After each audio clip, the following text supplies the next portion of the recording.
in the 15th chapter of Luke, we read the story of the prodigal son and the wonderful forgiveness extended to him by his father when he returns home. And in the same chapter is the story of the older brother of the prodigal lord, whom I would like to refer to as the older prodigal son. The older son showed his prodigal attitude when he learned that his father had thrown a party to celebrate the fact that the younger brother had returned home. So I'd like us to look at Luke chapter 15 from verse 25 to 32 and see what made the older son to be prodigal. Well, the older son was prodigal because he was self-centered. He was a guy that was so self-centered. Self-centered individuals often think only about themselves and not about the needs or feelings of others. He angrily refuses to participate in the celebration. He must have been thinking only about himself.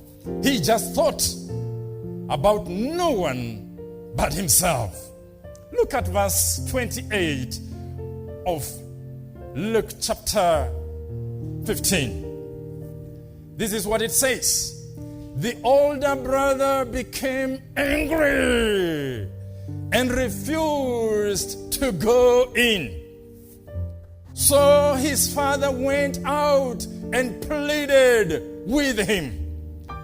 This young man forgets that the celebration was not about his stay at home, but it was about the guy who had strayed from home and had now come back home. The young man is so self-centered, unfortunately. Instead of trying to understand his father, he lashes out at him. Look at verse 29. But he answered his father, "Look, all these years I have been slaving for you and never disobeyed your orders. Yet you never gave me even a young goat so I could celebrate with my friends." He failed to join in the celebration because he was thinking about himself and what had not been done to him or for him. He wasn't thinking about the brother that was lost and is now back home.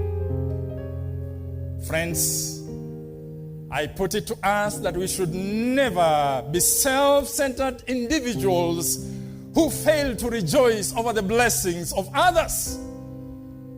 Apart from being self-centered, the older prodigal son was also having this attitude of self-righteousness.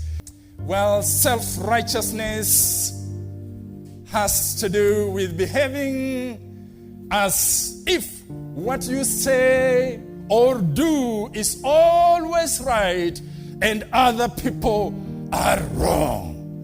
He had this sort of holier-than-thou attitude.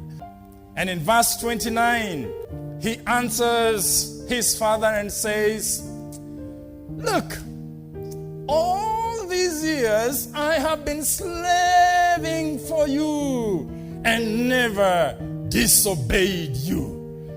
Yet you never gave me even a young goat so I could celebrate with my friends."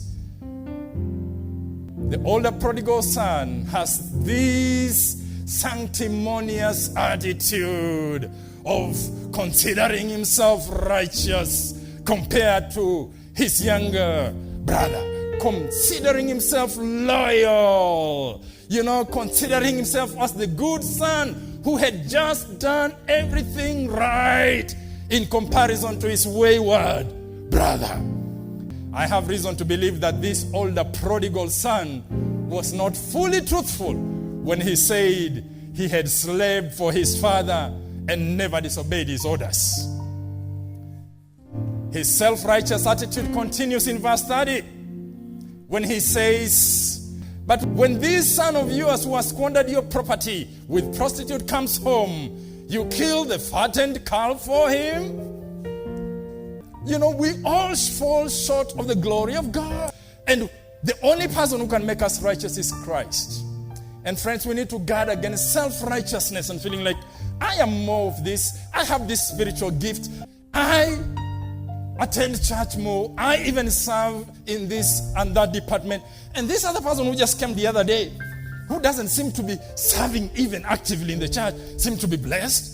We need to guard against these attitudes in our interpersonal relationships so that we are not like the older prodigal son. We need to guard against self-righteous attitude.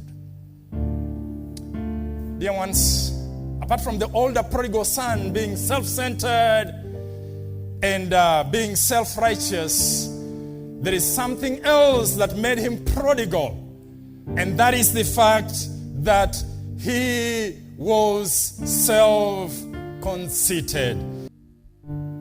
Being self-conceited has to do with having too much pride in yourself and in what you do. You are seeing his self-conceited attitude in the fact that he wouldn't share the same house with his kid brother. The older brother became angry and refused to go in. He could not see how he could share the same house with his kid brother. What a bad attitude. He was so self-conceited.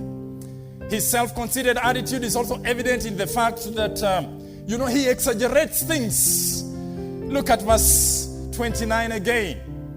But he answered his father, "Look, all these years I have been slaving for you and never disobeyed your orders." Really?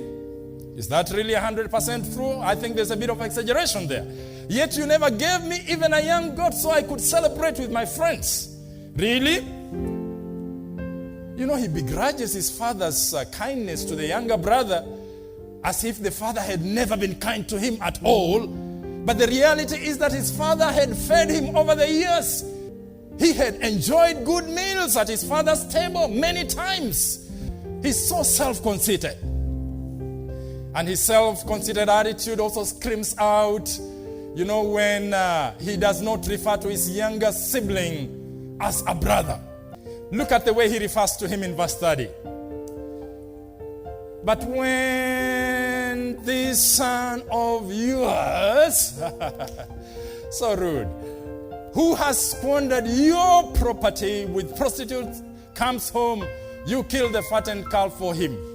He's not saying, "But when my younger brother comes home, when my kid brother comes home." No, he's taking on his father, looking him in the eye, and in a way being sarcastic. The older brother is so self-conceited. He's full of himself and feeling like he deserves better. Friends, let us guard against being self-centered. Let us guard against being self-righteous. Let us guard against being self-conceited.